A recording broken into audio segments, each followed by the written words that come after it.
लेखी आश्वासनानंतर 7व्या दिवशी उपोषण मागे, शेतकऱ्यांचा तात्पुरता विजय। हिमायतनगर तालुक्यातील मौजे पोटा येथील 45 शेतकऱ्यांनी सुरू केलेल्या आमरण उपोषणाला अखेर 7व्या दिवशी स्थगिती मिळाली। सलग आठवडाभर चाललेल्या या आंदोलनामुळे प्रशासनात खळबळ उडाली होती। दरम्यान सोमवारी हिंगोली लोकसभा खासदार नागेश पाटील अष्टीकर यांनी उपोषणस्थळी भेट देत शेतकऱ्यांशी थेट संवाद साधला। त्यांच्या हस्तक्षेपानंतर संबंधित उपविभागीय कृषी अधिकाऱ्यांकडून लेखी आश्वासन देण्यात आले। गावातील लाभार्थ्यांची नव्याने निवड करून पात्र शेतकऱ्यांना योजनेअंतर्गत लाभ देण्यात येईल असे स्पष्ट नमूद असलेले पत्र आंदोलकांना सुपूर्द करण्यात आले। लेखी हमी हाती आल्यानंतर आंदोलनकर्त्यांनी 7व्या दिवशी सुरू असलेले उपोषण मागे घेतले।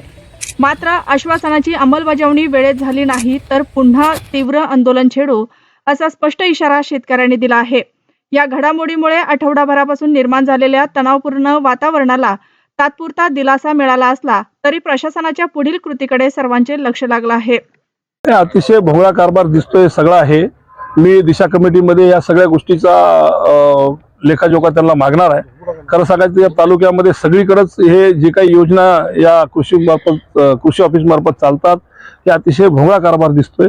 हे कोणती गोष्ट अशी फक्त शासनाला दाखवण्यासाठीच हे सगळे राबवण्याचं चालू आहे। कुणाही शेतकऱ्याला प्रत्यक्ष लाभ भेटलेला नाही आहे।